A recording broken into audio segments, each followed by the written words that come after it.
Alisson Monteiro de Souza, 11 de fevereiro de 2017, no calendário gregoriano. Introdução ao estudo da química é o assunto desse programa do conjunto Alisson Monteiro 1.0, Introdução aos debates científicos. Química é a parte das ciências físicas que estuda a constituição atômica e molecular da matéria e as interações específicas de seus constituintes. A química é o conjunto dos conhecimentos sobre a preparação, as propriedades e as transformações de uma substância. O programa Introdução ao Estudo da Química para Debates Científicos começa agora.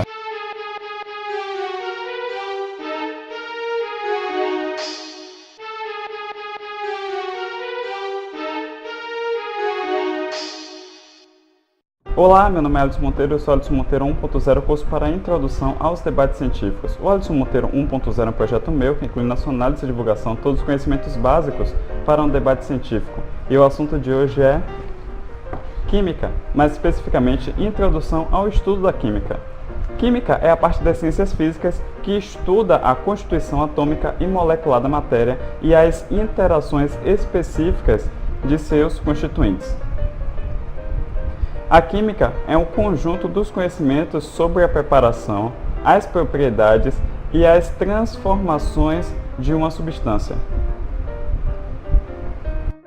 Desde a mais remota antiguidade, a química foi praticada como técnica antes de ser reconhecida como ciência. Nem todos os filósofos gregos da antiguidade tinham a mesma concepção a respeito da natureza da matéria. Por volta de 400 a.C., os filósofos Leucipo e Demócrito formularam outra ideia, segundo a qual a matéria seria constituída de pequenas partículas que sempre existiam e que seriam indivisíveis, os átomos. Os alquimistas foram muito importantes para a química. Tentando encontrar a pedra filosofal, que teria o poder de transformar qualquer metal em ouro, e o elixir da longa vida, que tornaria o ser humano imortal, criaram um grande número de aparelhos de laboratório e desenvolveram processos importantes para a produção de metais, de papiros, de sabões e de muitas substâncias, como o ácido nítrico, o ácido sulfúrico, o hidróxido de sódio e o hidróxido de potássio. Alquimista é o praticante de alquimia. Alquimia é o nome dado à química medieval, que se empenhava em buscar a pedra filosofal capaz de transformar em ouro ou prata todos os outros metais, e o elixir da vida, capazes de curar todas as enfermidades. De origem desconhecida, a alquimia é atribuída pela tradição egípcia a Hermes Trismegisto, criador das ciências e das artes, sendo por isso chamada de arte hermética. Em Alexandria, onde floresceu nos primeiros séculos da era cristã, até a proibição de Diocleciano, a alquimia orientava-se pelo conceito platônico de que a matéria, apesar de sua aparência múltipla, é formada de uma única substância. Daí seria possível uma transmutação de um elemento em outro. Assim, o processo alquímico iniciava-se pela fusão de 4 elementos, dos quais, após várias operações, surgiria a matéria primordial ou princípio substancial que os alquimistas chamavam pedra filosofal. Esta era a grande obra, que não tinha por finalidade apenas o aperfeiçoamento material e espiritual da natureza, mas também do ser humano. Na Idade Média, filósofos e cientistas buscaram o conhecimento da verdade oculta por trás da matéria ou do universo físico. Entre eles, Roger Bacon, Alberto Grande, Raimundo Lúlio, Vicente de Beauvoir, Villanova, Nicolas Flamel, Basílio Valente, Paracelso, Van Helmont, Avicenna, Averroes. Na atualidade, a alquimia tem despertado interesse entre cientistas, psicólogos, filósofos e historiadores das religiões, tais como Eliade, Gaston Bachelard e Jung, que estudam o aspecto simbólico do processo alquímico. Os alquimistas da Idade Média foram os herdeiros dos conhecimentos antigos, mas foi preciso esperar o século XVII, sobretudo o século XVIII, para se ver o advento da química moderna. Graças ao uso sistemático da balança, Lavoisier estabeleceu a composição do ar e da água, distinguiu as substâncias simples e as combinações e descobriu o mecanismo das combustões. Em 1808, Dalton descobriu a lei das proporções múltiplas. Proust estabeleceu a lei das proporções definidas. Gay-Lussac confirmou essas leis com a descoberta da lei relativa aos volumes. Em 1811, Avogadro supôs que volumes gasosos iguais contêm o mesmo número de moléculas. Os outros ramos da química geral se desenvolveram em seguida, graças às pesquisas de Saint-Claude Deville sobre os fenômenos de dissociação, aos trabalhos de Berthollet, criado da termodinâmica, às pesquisas de Raoult relativas à criometria, aos estudos de Oswald, de Van Hoof, de Gibbs, de Le Chatelier, de Arrhenius sobre a físico-química.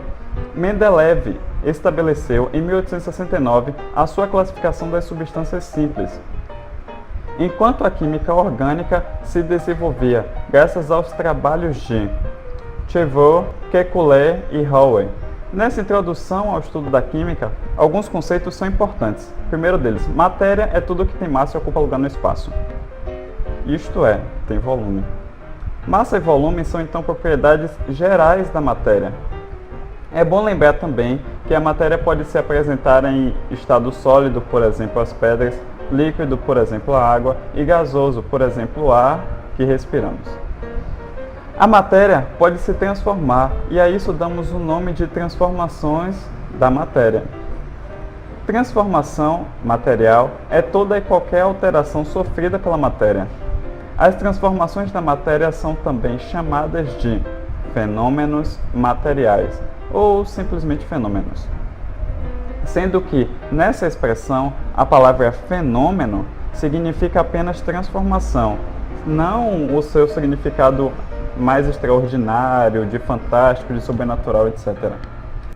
As transformações físicas, ou fenômenos físicos, são transformações reversíveis. As transformações geralmente irreversíveis são chamadas de transformações, fenômenos ou reações químicas. Outro conceito interessante é o de energia. Energia é a propriedade de um sistema que lhe permite realizar um trabalho. Energia tem uma definição complexa e alguns cientistas afirmam que não existe uma definição satisfatória para energia. Química é a ciência que estuda as propriedades, a constituição e as transformações das substâncias e dos materiais. A química é uma ciência constituída de 3 aspectos básicos: os fenômenos, as teorias e os modelos e as representações. A química tem como objetos de investigação as propriedades, a constituição e as transformações das substâncias e dos materiais. A química foi estudada por grandes gênios como Lavoisier, Louis Proust, John Dalton, Thomson, Rutherford, Bohr, Linus Pauling, Mendeleev, Lewis, Arrhenius, Torricelli, Kelvin, Robert Boyle, Marriott, Gay-Lussac, Jacques Alexandre César Charles, Avogadro, Clapeyron, Thomas Graham, entre tantos outros grandes gênios. E, como disse Isaac Newton, se vir mais longe, foi por estar de pé sobre o ombro de gigantes.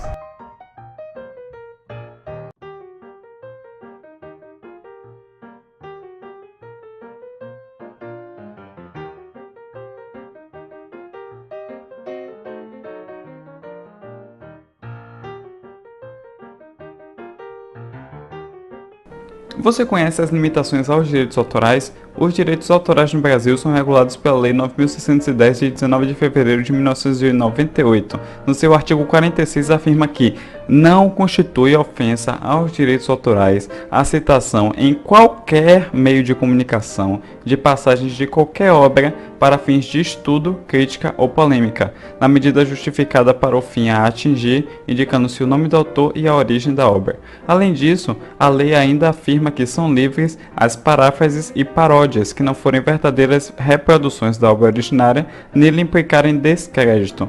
Em muitos países, como nos Estados Unidos, existe um conceito parecido com o que é demonstrado no artigo 46. Chama-se Fair Use ou uso justo. A política do site YouTube, por exemplo, não considera ofensa aos direitos autorais algo que esteja dentro do Fair Use ou uso justo. Além disso, a Constituição Brasileira de 1988 descreve como princípios constitucionais o direito à educação e o direito de acesso à cultura, à educação e à ciência. E se por acaso quando você estiver vendo esse vídeo, a lei for outra, observe a data de publicação do vídeo e aplique o princípio da retroatividade da lei. No direito brasileiro, a lei não retroage para prejudicar a pessoa. Está na Constituição de 1988, artigo 5º. Para saber mais sobre as limitações aos direitos autorais, assista ao primeiro vídeo de direitos autorais no Brasil de Alisson Monteiro 1.0, Introdução aos Debates Científicos, datado de 26 de novembro de 2016. E como disse Isaac Newton, um dos homens mais inteligentes da história da humanidade, se vir mais longe, foi por estar de pé sobre o ombro de gigantes.